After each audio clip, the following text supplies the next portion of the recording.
모든 쓸 것을 채우시리라, 모든 것을 채우시리라 라는 제목으로 말씀 생각해 보겠습니다.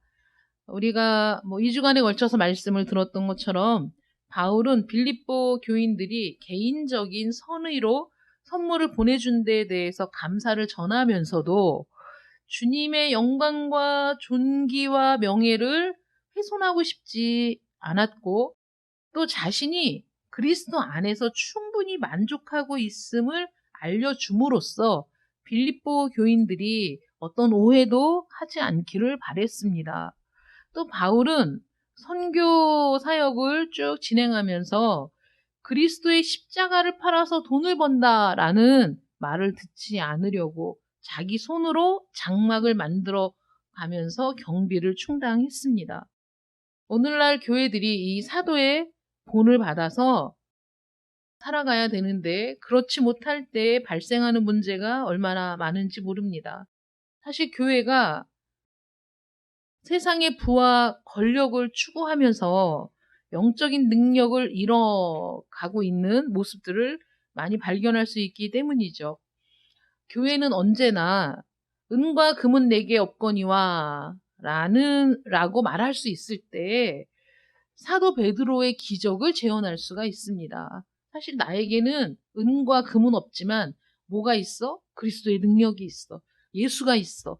예수의 이름으로 명하노니 일어나 걸으라 했을 때 그 사람이 일어나 걷기도 하고 뛰기도 하며 하나님을 찬양했던 그 기적의 역사가 사실 오늘날에도 충분히 일어날 수 있다는 것이죠. 그런데 은과 금이 많아지면 세상의 권력기관, 세속적인 기관으로 전락해 버리기 쉽다는 겁니다. 17절 말씀에 내가 선물을 구함이 아니요 라고 바울이 얘기합니다. 빌립보 교인들이 선물을 보낸 것은 잘한 일이었습니다. 그러나 바울이 선물을 받아야만 행복하고 선물을 받지 않으면 없으면 불행하다라는 것이 아니었다는 거죠. 바울은 지금 그들이 보내온 후한 선물을 무시하는 것이 아니라 하나님이 우리 주와 구주 되신 예수 그리스도를 통해서 넉넉히 채워주신다는 사실을 분명히 밝히려고 하는 겁니다. 다시 말해서 그리스도인이 이 땅에 살 때 필요한 모든 것은 하나님이 채워주신다라는 걸 빌립보 교인들에게 주지시키려는 그런 목적이 있었던 거죠. 빌립보 교인들은 바울에게 선한 마음으로 쓸 것을 보내주었고 바울은 받았습니다.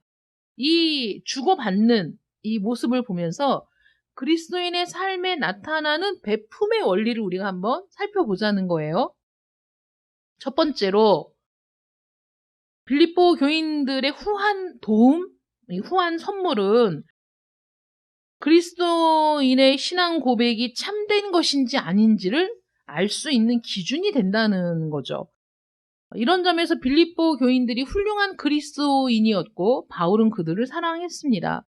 빌립보 교인들은 그가 궁핍하다, 힘들다라는 소식을 확인하자마자 바로 선물을 보냈는데 한 번이 아니고 두 번이나 바울의 쓸 것을 보내었습니다. 왜 그랬을까요? 왜 바울의 형편을 듣자마자 그들은 그렇게 기꺼이 선물을 보냈습니까? 그 이유는 오직 한 가지죠. 그리스도의 사랑 때문이죠. 그리스도인의 사랑 때문에 바울이 목숨을 걸고 자기들에게 와서 복음을 주었던 것, 그리고 그 복음의 의미를 알았기 때문에 그들이 그리스도를 알았고 그 사랑을 알았기 때문에 그 사랑을 그대로 베풀 수 있었다라고 바울은 얘기합니다. 바울이 세상에서 가장 귀한 것을 전해주었어요. 그렇지 않습니까, 여러분? 복음이 가장 귀한 것이죠. 세상에 기쁜 소식이 많이 있겠지만은 등남을 했습니다. 여러 가지 승진을 했습니다. 여러 가지 기쁜 소식이 있겠지만 사실 그것들은 이 세상이 무너질 때 다 무너지는 것일 뿐이고 영원토록 변치 않는 영원한 가치, 복음 안에서 주어진 우리의 영원한 생명, 이것만큼 중요한 것이 어디 있겠습니까? 빌립보 교인들이 자기들에게 전달된 복음이, 선포된 복음이 얼마나 귀한 것인가를 알았기 때문에 그 복음을 들고 이렇게 멀리까지 생명을 무릅쓰고 죽음을 무릅쓰고 찾아와서 복음을 전해주었던 바울을 깊이 사랑했기 때문에 그 바울을 향한 사랑의 마음을 선선히 표현할 수 있었던 것이죠. 예수님께서 시몬이라는 바리새인의 집에 들어가셨을 때 유명한 비유를 통해서 이것을 가르치셨습니다. 죄인인 한 여자가 그 집에 들어와서 주님의 발 앞에 엎드렸습니다. 그 여자는 눈물로 주님의 발을 씻고 머리털로 그 발을 닦은 다음에 그 발에 향유를 부었습니다. 굉장히 값비싼 향유. 그 당시 여인들이 자신의 결혼을 위해 예비하는 그 향유를 그 앞에 부었습니다. 그런데 집주인이었던 바리새인인 시몬은 그 모습을 보고 못마땅하게 여겼습니다. 저 여자가 어떤 여자인 줄 알았으면 저렇게 받지 않았을 텐데 뭐 이러면서 못마땅하게 생각하는 것을 주님께서 아시고 비유를 들어 말씀하십니다. 빚진 두 사람이 있습니다. 한 사람은 3달만 일하면 갚을 수 있는 빚을 졌습니다. 탕감받았습니다. 또 한 사람은 평생을 노예처럼 일해서 아무것도 안 먹고 안 입고 안 쓰고 갚아도 갚을 수 없는 빚을 탕감받았습니다. 누가 더 탕감받은 것에 대해서 기뻐할 수 있을까요? 누가 더 기쁘죠? 많은 빚을 탕감받은 사람이 기쁘다는 거죠. 이 여자는 자신이 무슨 은혜를 받았는지 알기 때문에 이런 행동을 한다는 거예요. 많이 탕감받은 자가 더 많이 사랑한다 라고 말씀하심으로써 이 여인이 이렇게 자신의 모든 것을 다 쏟아 부어서 자신의 사랑을 고백할 수 있는 이유는 그리스도에게서 받은 사랑이 어떤 가치인지를 알기 때문에 이 여인은 주님을 만나고 싶었고 주님 앞에 자신의 모든 것을 쏟아 부어도 그것이 오히려 기쁨이지 그것이 억지로가 아니었다는 것이죠. 기쁨으로 하고 싶어서 할 수밖에 없어서 자신이 주님께 받은 은혜를 표현하고 싶은데 표현할 길이 없는 거예요.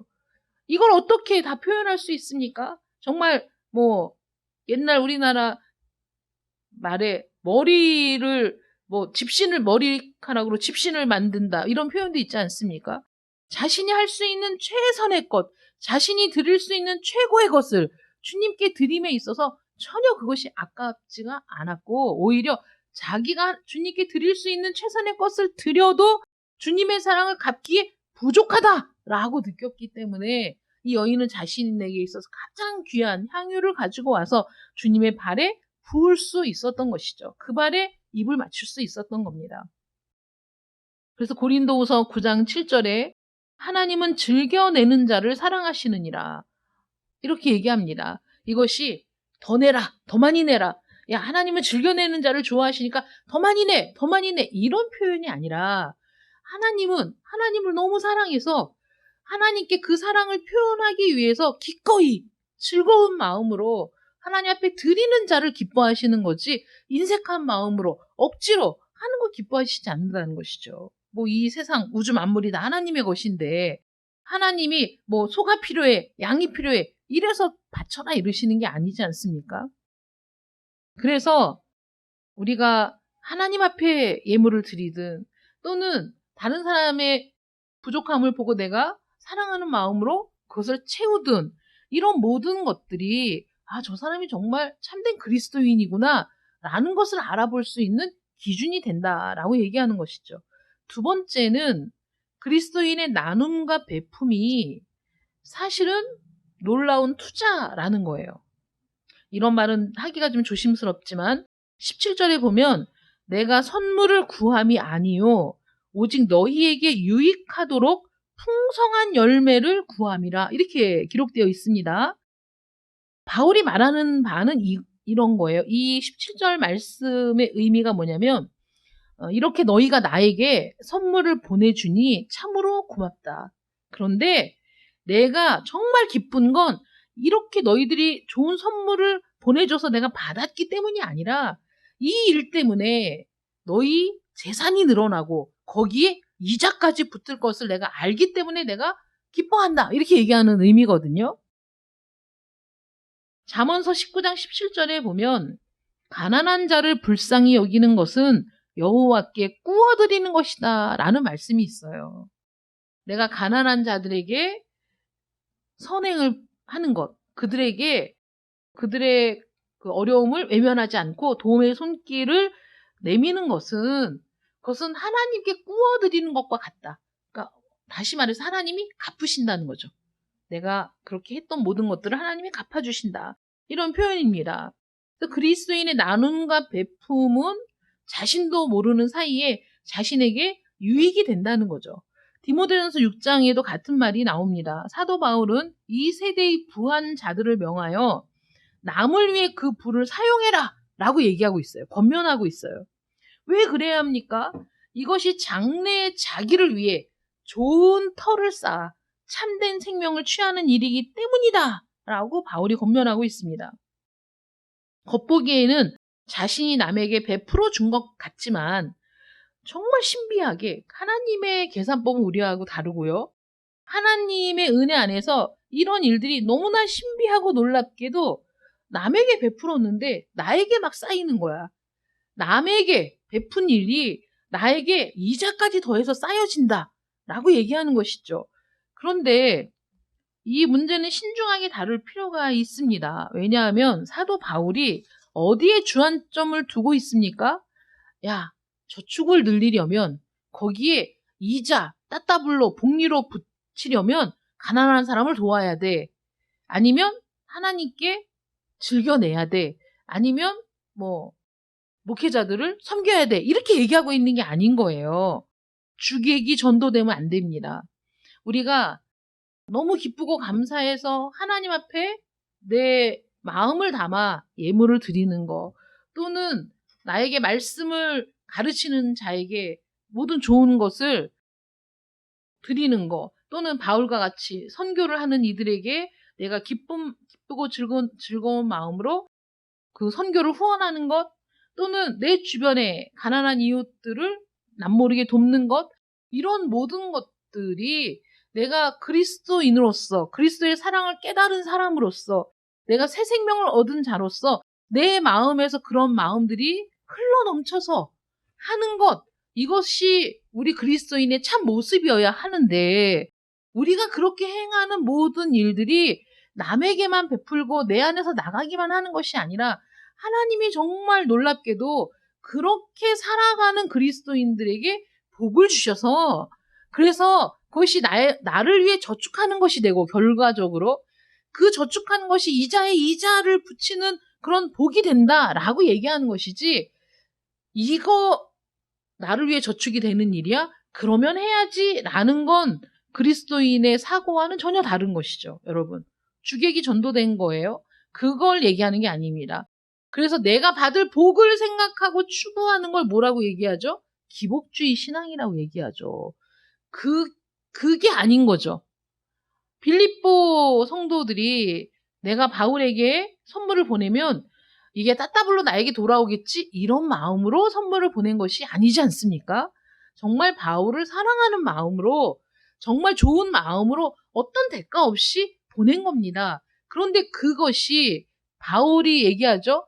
그런데 너희가 행한 그 일이 그리스도인으로서 잘한 일이다. 그런데 그걸 누가 갚아주십니까? 하나님이 갚아주신다는 거죠. 그러므로 이 세상에서 내가 이만큼 투자하는데 이만큼 들어올 거야 라는 계산이 서서 투자를 하는 그런 일들이 아니라 내가 대가를 바라지 않고 하는 모든 일들, 내가 대가를 기대하지 않고 선한 마음으로 행했던 것들에 대해서 하나님께서 외면하지 않으신다는 거예요. 왜 그러냐면 세 번째로 빌립보 교인들이 바울에게 선물을 보냈지만 실제로는 하나님이 받으셨다라고 지금 바울이 얘기하고 있습니다. 18절의 메시지를 보시면 내게는 모든 것이 있고 또 풍부한지라 에바브로디도 편에 너희가 준 것을 받음으로 내가 풍족하니 이는 너희들이 보내준 이 모든 것들 이는 받으실 만한 향기로운 제물이요 하나님을 기쁘시게 하는 것이라 라고 바울이 얘기하고 있습니다. 꽃향기가 좋다는 것은 모두가 아는 사실이죠. 정말 너무 향기롭죠. 꽃마다 다 향기가 다르지 않습니까? 그런데 빌립보 성도들이 바울에게 보낸 선물이 하나님께 그런 향기와 같다라는 거예요. 바울이 그들이 개인적으로 보내준 특별한 선물에서 좋은 향기가 났다라고 얘기합니다. 그들의 아름다운 행동이 뿜어낸 이 향기가 하늘로 올라가서 영원 무궁한 보좌에 앉으신 하나님을 기쁘시게 했다라고 얘기하는 거죠. 그러니까 내가 직접 하나님께 예물을 드린 것이 아니지만 하나님은 빌립보 성도들이 바울에게 한 그 선행을 하나님께서는 하나님께 드린 예물인 것처럼 그것을 향기롭게 받으셨다라고 얘기하고 있는 거예요. 그러니까 하나님께서 받으시고 기뻐하시고 흡족하셨기 때문에 은혜를 베풀어 주시고 그 모든 필요를 채우시고 또 그들에게 더하여 주시는 은혜를 주신다라고 얘기하는 것이죠. 누가복음 21장 1절에서 2절 보면 예수께서 눈을 들어 부자들이 헌금함에 헌금 넣는 것을 보시고 또 어떤 가난한 과부가 2렙돈 넣는 것을 보시고 라는 부분을 여러분들이 잘 아시죠? 그 말씀. 근데 그걸 보면 부자들은 엄청 큰 금액을 헌금으로 드렸습니다. 그런데 여자가 드린 2렙돈은 우리나라로 치자면 100원짜리 동전 2개를 넣은 것과 같은 정말 보잘것없는 금액이었어요. 그런데 뭐라고 성경은 얘기하냐면 그 여자는 자기가 가진 것 전부를 드렸다. 자기가 당장 먹고 해야 할, 당장 지금의 끼니를 해결해야 할 생활비 전부를 넣었다. 이렇게 성경은 얘기하고 있거든요. 자신의 전 재산, 생활비 전부를 넣었을 때 그 작은 행동이 하늘로 올라갔고 하나님이 그것을 보셨다는 거죠. 하나님이 그것을 받으셨다. 그리스도인의 나눔도 마찬가지라는 거예요. 교회가 해야 할 마땅한 일, 옳은 일을 하려고 할 때, 그럴 때 기꺼이 내가 가진 것을 드리는 것, 또는 다른 그리스도인들을 개인적으로 돕는 일, 그리스도를 사랑하는 마음으로 내가 무언가를 베풀 때 우리는 그저 내가 나에게 있는 것으로 적은 것을 드렸습니다. 이렇게 생각하죠. 참 적은 걸 드립니다. 얼마 안 되지만 제 마음을 담아 이렇게 우리가 드리잖아요. 그런데 내가 그냥 개인적으로 했을 뿐이다 라고 생각하지만 사실상은 그렇지 않다는 것이죠. 하나님이 친히 주목해 보시고 복을 주신다는 거예요. 그래서 성경은 주고받는 모든 일들을 하나님 앞에서 하나님의 목전에서 해야 된다 이거예요. 모든 것이 의미가 없는 것이 아니라 의미가 있는 일이라는 것이죠. 우리가 주고받는 모든 일들을 하나님이 보신다.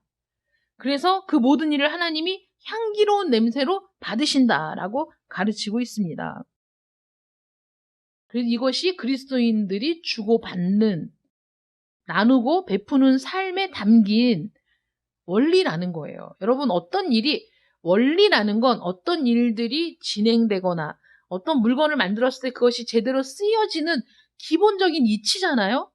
그러니까 성경에 나타난 교리, 말하자면 삶의 원리, 이런 것들을 우리가 들여다보면 그리스도인으로서 베풀고 나누는 삶에도 원리가 있는데 우리는 그리스도인이 되었기 때문에 이 벅찬 감격으로 너무 기쁘고 너무 감사해서 하나님께 즐거이 드리고 그러다 보니까 주의 종을 공개하고 그러다 보니까 다른 그리스도인들을 돕고 이런 일들이 자연스럽게 우리가 받은 은혜에 기뻐하고 감사하며 했는데 하나님은 그것을 개인적으로 한 것으로만 치부하시는 것이 아니라 그 모든 것들이 당신에게 드린 것으로 받으셔서 그래서 그렇게 행한 이들에게 더 큰 은혜와 복을 주신다. 그것이 결코 없어지는 것이 아니고 사라지는 것이 아니다.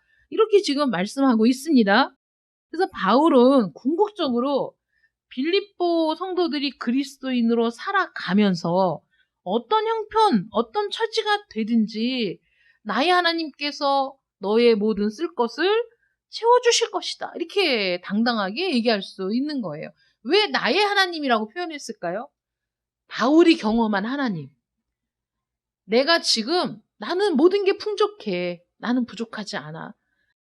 너희들이 그렇게 보내준 선물은 너무 고맙고 감사하고 너희들이 잘한 일인데 그런 선물 때문에 내가 만족한 게 아니라 하나님은 이전부터 오늘 또 미래에 이르기까지 나의 삶을 책임져 주시는 분이시고 나의 필요를 채워주시는 분임을 내가 안다는 거죠, 바울이. 그래서 그 하나님, 나의 모든 쓸 것을 채워주시는 내가 경험한, 내가 신뢰하는 나의 하나님이 너희의 쓸 것도 채우신다. 너희가 그것을 알기 원한다. 라고 지금 얘기하는 거예요. 너희 모든 쓸 것을 채워주실 것이다. 나의 하나님이 그리스도 예수 안에서 영광 가운데 그 풍성한 대로 너희 모든 쓸 것을 채우시리라. 네. 이 말씀은 신약 성경 곳곳에 나타나 있어요. 그러므로 내일 일을 위하여 염려하지 말라.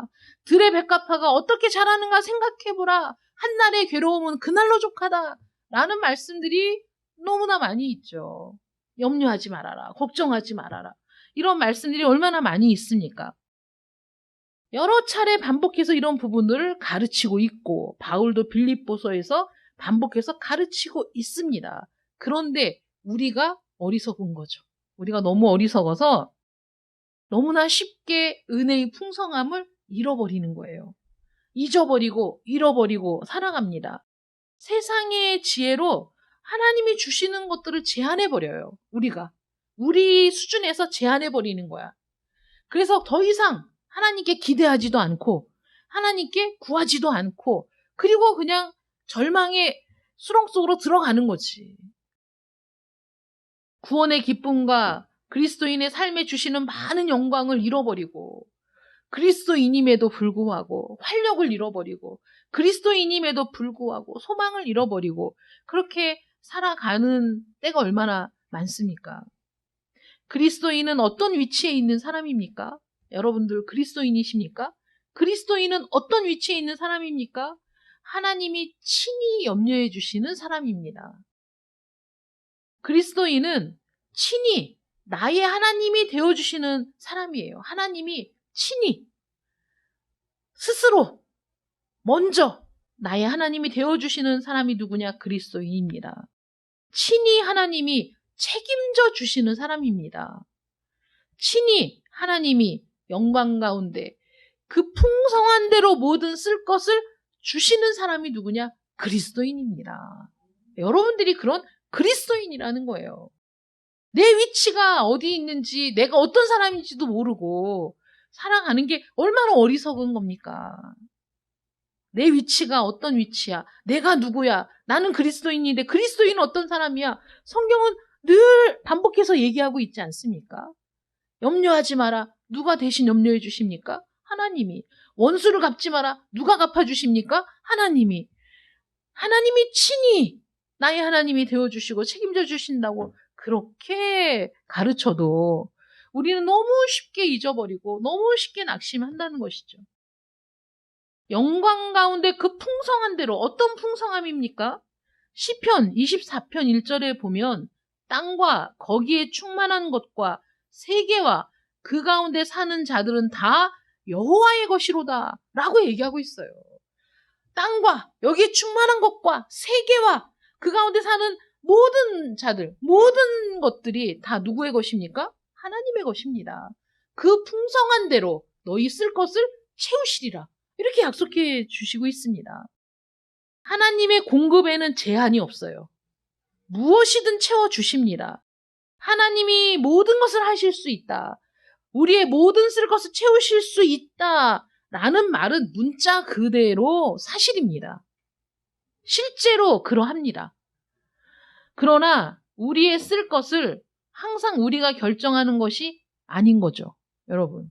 이런 얘기를 하면 하나님은 모든 것을 채우실 수 있고 또 채우셔! 라고 얘기하면 아닌 것 같은데 내가 그때 힘들었을 때는 하나님이 안 채워주셨던 것 같은데 뭐 이렇게 번개같이 생각이 스칠 수 있지만 우리의 쓸 것을 내가 결정하는 것이 아니라는 사실을 기억할 필요가 있어요.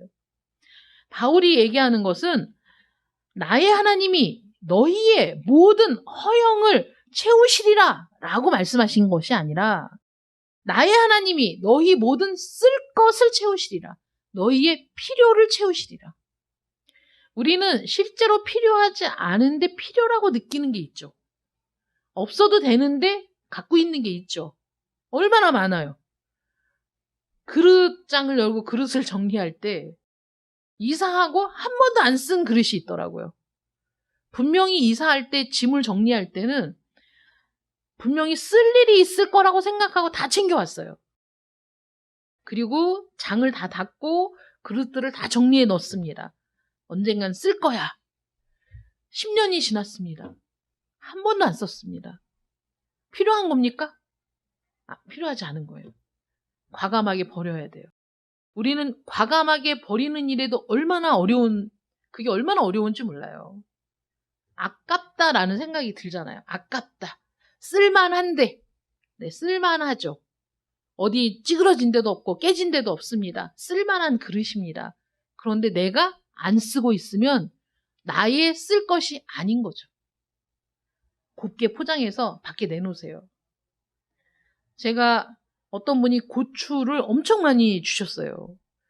한 푸대를 주신 거예요. 우리가 먹고 성도들 필요한 만큼 나눠주고 해도 이거를 어떻게 다 할 수가 없고 너무 바쁘니까 어떤 분이 뭐 장아찌를 만들어라 이러는데 그때 너무 바빠서 제가 집에서 밥도 못 해 먹고 있는데 장아찌는 또 언제 만들겠어요. 고민을 했어요. 그러다가 그 푸대를 1층 엘리베이터 입구에 딱 놓고 메모를 써서 붙여놨어요. 필요하신 분은 가져가세요. 오다 가다 뭐 그날 고추장 뭐 장에 찍어서 점심 한 끼 드실 수도 있고 서너 개 가져가서 뭐 그럴 수 있잖아요. 그래갖고 거기다 놓고 메모를 딱 붙여놨는데 얼마 있다 내려오니까 푸대째 없어졌더라고요. 어떤 분이 가져가셨는지 모르겠는데 하여간 그렇게 가져갔어요. 나눔이라는 것은 나는 필요가 없지만 다른 사람은 필요할 수도 있는 것들을 내어놓는 것도 나눔이고 나에게 필요 없는 것들을 쌓아두고 있는 것은 욕심이죠. 그렇게 있는데도 또 사는 건 나의 필요가 아니에요. 쌓아두고 있는데도 더 예쁜 거, 뭐 더 새로운 거, 그래서 사고 싶다라는 건 필요가 아니기 때문에 그것은 우리가 반드시 써야 할 것이 아니기 때문에 하나님이 채워주시지 않을 수 있어요. 그 구하는 것을 들어주시지 않을 수 있어요. 우리는 항상 나의 진정한 필요가 무엇인가를 생각할 수 있어야 돼요. 근데 우리가 어리석어서 나의 진정한 필요가 무엇인가 아니면 내가 그 필요가 아닌데도 갖고 싶은 욕망하는 것이 아닌가를 내 자신도 때로는 구분을 못할 때가 많이 있지 않습니까? 그러니까 우리는 잘 모르지. 그런데 하나님은 아시기 때문에 우리에게 필요한 것들은 채워주신다니까요. 문자 그대로 정말입니다. 채워주십니다. 그런데 필요하지 않은데 구하는 것들은 안 주실 수 있는 거죠. 우리가 그 차이를 알면 하나님이 우리가 필요한 것을 공급해 주시는 데에는 하나님의 어떤 제한이 없다는 거죠. 우리는 부모님이 가난하면 때로는 저희가 어릴 때는 용돈이라는 게 없었잖아요. 용돈을 줄 만큼 여유 있지 않았어요. 넉넉하지 않았어요. 그런데 뻔히 사정을 알아. 주기 싫어서 안 주는 게 아니야, 부모가. 없어서 못 주는 거야. 그러니까 용돈을 달라는 말을 차마 못 하는 거죠. 그래서 제가 쓴 수법은 책을 사야 된다고 거짓말하는 거였어요. 책을 사야 된다. 그러면 그 없는 중에도 책을 사야 된다고 하니까 주시는 거야, 엄마가. 근데 책을 안 사진 않지. 우리 엄마가 또 엄청 똑똑하신 분이거든. 책은 삽니다. 정가를 속이는 거죠. 그래갖고 거기에다 1,000원 더 붙여가지고 책값을 받아가지고 책 사고 떡볶이 사 먹고 이랬어요. 근데 그런 이제 부모가 능력이 안 되면, 형편이 안 되면 주고 싶지만 못 주잖아요. 그런데 하나님은 능력이 딸려서 못 주시는 게 아니야. 하나님이 우리에게 공급해 주실 때 필요하다. 그러면 얼마든지 공급해 주실 수 있는 능력이 하나님이시라는 거죠. 채워주시는 거예요. 무엇이든지 정말 필요하면. 그러니까 여러분 일하세요. 봉사하시고 일하세요. 그래서 정말 정말 하나님 이건 진짜 필요한 거예요 라고 하나님께 당당하게 요구할 수 있는 상황을 만드세요. 주십니다. 그래서 제가 그 전에도 교회 어떤 행사를 준비할 때 예산을 가지고 고민해 본 적이 없어요.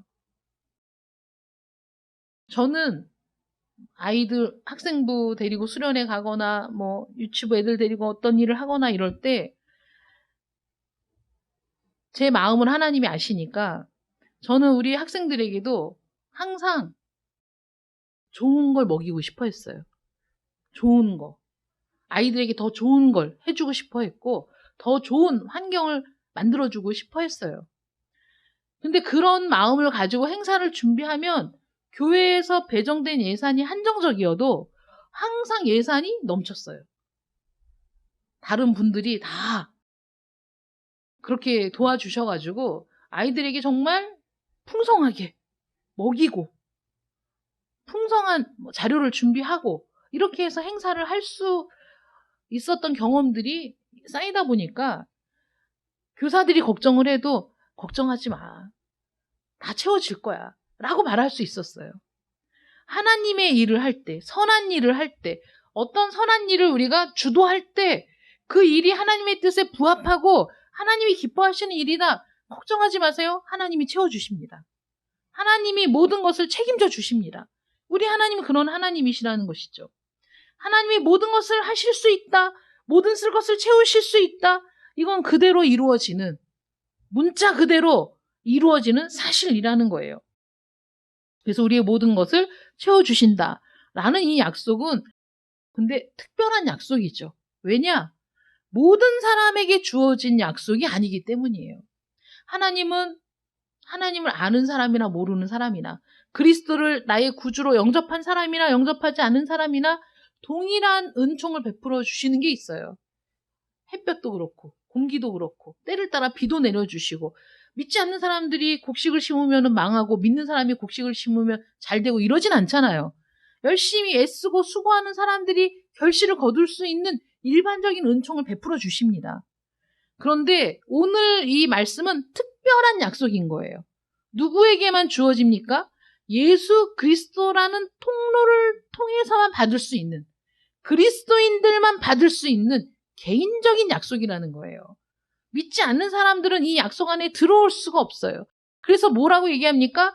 예수 그리스도 안에서 그 풍성한 대로 라는 이 조건이 붙어 있지 않습니까? 나의 하나님이 그리스도 예수 안에서 영광 가운데 그 풍성한 대로 너희 모든 쓸 것을 채우시리라. 이 약속을 믿으시기 바랍니다.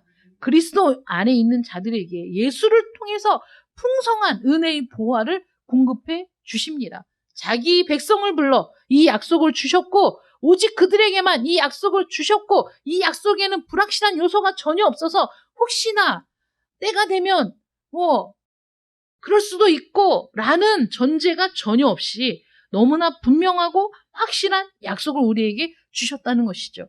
그리스도 예수 안에 있으면 하나님은 우리 아버지시기 때문에 우리 아버지로서 모든 쓸 것을 채워주십니다. 믿으시기 바랍니다.